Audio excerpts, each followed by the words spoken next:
Hello guys, જય શ્રી કૃષ્ણ, જય દ્વારકાધીશ। કેમ છો બધાય? તો બધાય મજામાં જ હશો। અને આજે મારી તબિયત બગડી ગઈ છે એટલા માટે કે તબિયત બગડવાનું કારણ એ છે કે મારી દીપી છે ને ઘટી ગઈ છે। 80 ને 85 ને એમ થઈ જાય છે। 80 75 85 એવી રીતના વધુ ઘટું થયા રાખે છે। અને માથે પાણી વારતા વારતા ગારો ચીકણો રહ્યો ને એટલે થોડુંક સ્નાયુનો પ્રોબ્લેમ થઈ ગયો હતો। ખેંચાવ અને સોજા ચડી ગઈ હતી। અને આ છે મારા મમ્મી અને મારા સાસુમાં બંને। અને આજે આવ્યા મારા ભેગા, તો મેં પછી બપોર કરી નાખ્યું શાક અને શાકની તૈયારી કરી।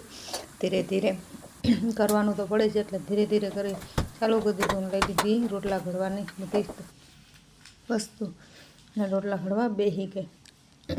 ધીરે ધીરે રોટલા ઘડવાની કોશિશ કરી પણ હાથમાં સોઈ હતી એટલા માટે થઈ અને રોટલો બહુ નહોતો મોહરાતો, કારણ કે હાથ હતો ડાબો એટલે ડાબોડી એટલે હાથમાંથી મેળ નહોતો આવતો જમણા હાથમાં। તો એ ધીમે ધીમે કરવું ચાલુ તો કરી દીધું। એક રોટલો બનાવતી હતી ત્યાં મારી મમ્મી આવ્યા, કીધું લાવ તારો હાથ દુખે છે ને હોજો ચડી જશે, લાવ હું કરી નાખું।